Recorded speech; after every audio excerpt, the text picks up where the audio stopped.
कांदा हा आपल्या स्वयंपाकघरात असतोच आणि जेव्हा आपण कोणतीही भाजी बनवत असू तेव्हा फोडणीसाठी कांदा वापरतोच. तर आज आपण फोडणीमध्ये कांदा न वापरता कांद्याचीच भाजी बनवणार आहोत.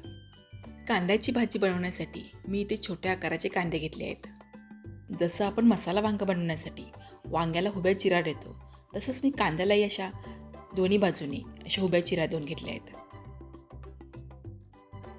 भाजी बनवण्यासाठी कढईमध्ये मी 4 चमचे तेल घेतलं.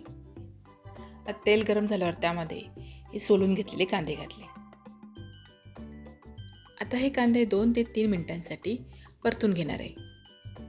कांद्याचा थोडासा रंग बदलेपर्यंत हे कांदे परतून घ्यायचे आहेत.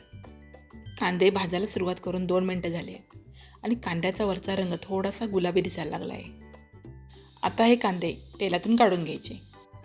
कांदा भाजल्यानंतर जे तेल शिल्लक राहिलं आहे त्याच तेलामध्ये मी भाजीला फोडणी देणार आहे. फोडणीमध्ये 1 छोटा चमचा जिरं, 1 छोटा चमचा बडीशेप आणि 1 मोठा चमचा आलं लसूण पेस्ट घातली. आलं लसूण पेस्ट एखाद्या मिनिटांसाठी परतून घेतली. आलं लसूण पेस्ट छान परतून झाले. आता यामध्येच मी 1.5 चमचा बेसन घातलं. आता बेसनही 1 ते 2 मिनिटांसाठी थोडासा रंग बदलेपर्यंत परतून घ्यायचे आणि हे मंद गॅसवरच करायचं आहे. या भाजीला फोडणीसाठी कांदा वापरलेला नाही, पण भाजी थोडीशी मिळून येण्यासाठी इथे 1.5 चमचा बेसन घातलं आहे. आता बेसन व्यवस्थित भाजून झालं आहे. त्यामध्ये 1 मोठा टोमॅटो बारीक चिरून घातला आणि त्याबरोबरच चवीनुसार मीठ घातलं. आता टोमॅटो छान मऊ होईपर्यंत परतून घेतला. आता टोमॅटो थोडा मऊ झाला की यामध्ये बाकीचे पावडर मसाले घालायचे आहेत. मसाल्यांमध्ये 1.5 चमचा मिरची पावडर, 1 चमचा धना पावडर, अर्धा चमचा जिरा पावडर आणि पाव चमचा हळद घेतली आहे. आता हे मसाले फोडणीमध्ये छान मिसळून घेतलेत. टोमॅटोबरोबर छान एकजीव करून घेतले. आता बघा मसाल्याला थोडंसं तेल सुटायला सुरुवात झाली आहे. आता यामध्ये 4 चमचे फेटलेलं दही घालायचे. दही गोड आणि ताजं हवं. दही घालताना गॅस मंदच ठेवायचा आणि दही घातल्यानंतर पटपट ते दही मसाल्यामध्ये मिसळून घ्यायचं, म्हणजे दही फाटणार नाही. दही मसाल्यामध्ये अगदी व्यवस्थित मिसळून घेतलं आणि मग त्यामध्ये 1 वाटी पाणी घातलं.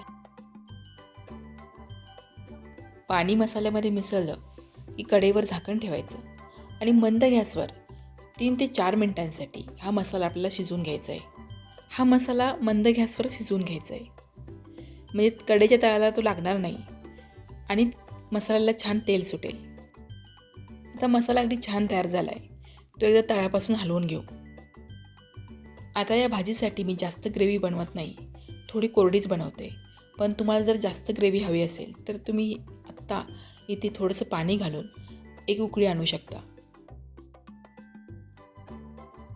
आता या तयार मसाल्यामध्ये परतलेले कांदे घातले, त्याबरोबर बारीक चिरलेली कोथिंबीर घातली आणि 1 चमचा गरम मसाला घातला.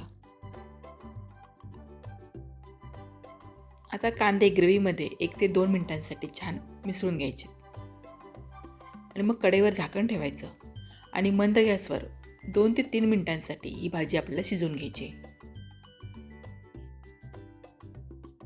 आता झाकण काढून पाहू. आपली कांद्याची चटपटीत भाजी तयार झाली आहे. कोणतंही वाटण न करता 10 ते 12 मिनिटांमध्ये ही भाजी तयार होते. आणि जर तुमच्याकडे असे छोटे कांदे नसतील तर मोठ्या कांद्याचे 4 भाग करून ही भाजी बनवू शकता. जेव्हा फ्रीजमध्ये भाजी शिल्लक नसेल तेव्हा ही झटपट बनणारी चमचमीत कांद्याची भाजी नक्की बनवून पहा आणि तुम्हाला कशी वाटली मला कमेंट करून सांगा. व्हिडिओला लाईक आणि शेअर करा.